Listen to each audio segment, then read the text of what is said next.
In this episode of Chemistry Honors Videos, we'll be talking about the pH and the pOH scale, and also about acid and base indicators, strong versus weak acids, and all that good stuff. This video will be made harder because I don't have a reference table, but thankfully I know pretty much everything you need to know about it. Okay, so we're all familiar with what the pH scale is, but how is it calculated? The pH is simply the negative logarithm of the exponent. That's simply what the pH is. And the pOH is what happens if you subtract the pH from 14. pH of 8, pOH 6. pOH of 13, pH of 1.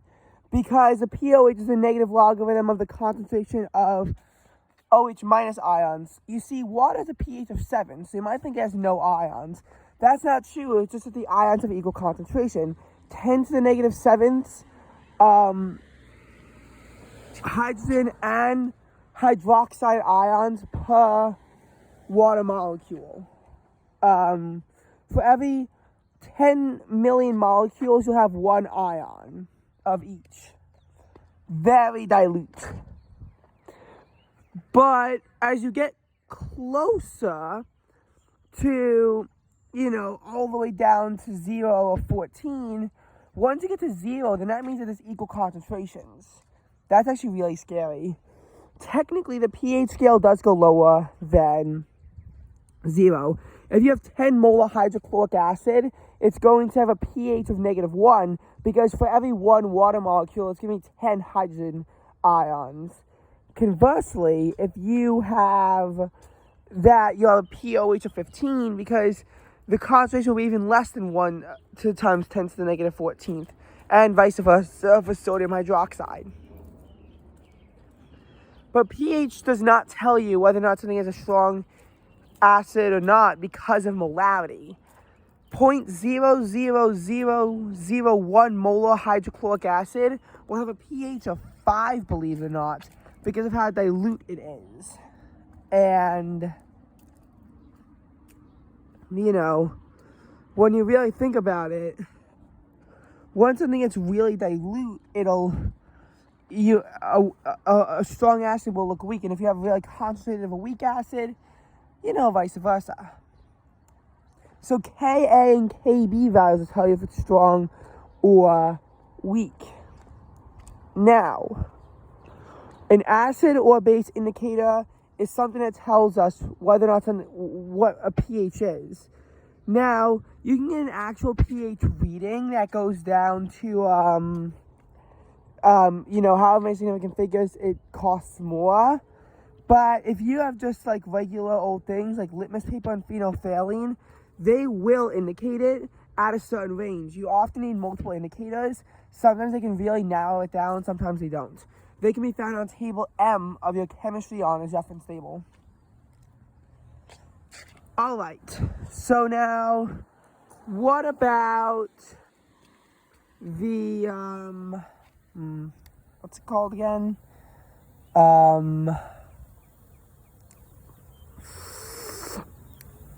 Oh, god damn it. What's it called again? I forgot.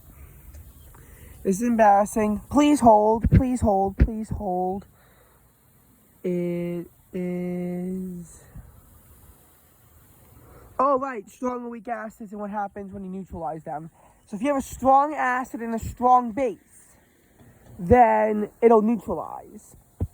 If you have a strong acid and a weak base, it'll be acidic. If it's a strong base, weak acid, it'll be basic. And weak acid, weak base, it depends on what the Ka and Kb values are. If you're wondering on a reference table for table K, entries 1, 3, and 5 are strong. On the table L for bases, 1, 2, and 3 are strong.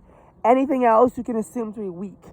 Now, if your name is Ross Bernstein, you might ask, well, isn't hydroiodic acid stronger than hydrochloric acid? Why not that?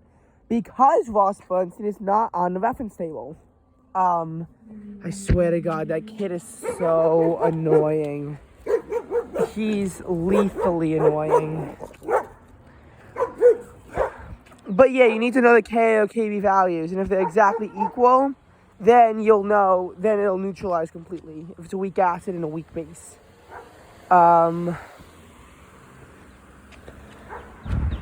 Oftentimes you can tell if you have an acidic, basic, and neutral salt by pulling it apart. Like NaCl is a neutral salt because both NaOH and HCl are very strong.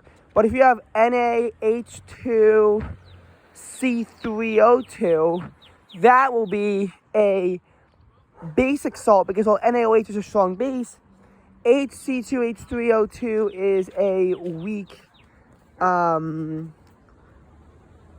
acid. And in case you're wondering why we have the H listed twice, it's to just emphasize the point that it can only give off one hydrogen ion. Nothing can ever actually give off 4. 3 is the max. Nothing can ever give off 4 things. Even though Ross tried to look it up and he failed. So, you know, that's just how acids and bases work. Alright. So I know that wasn't the best video, but isn't it nice for me to actually be able to talk about chemistry honors off the top of my head? I know we weren't used to that for so long.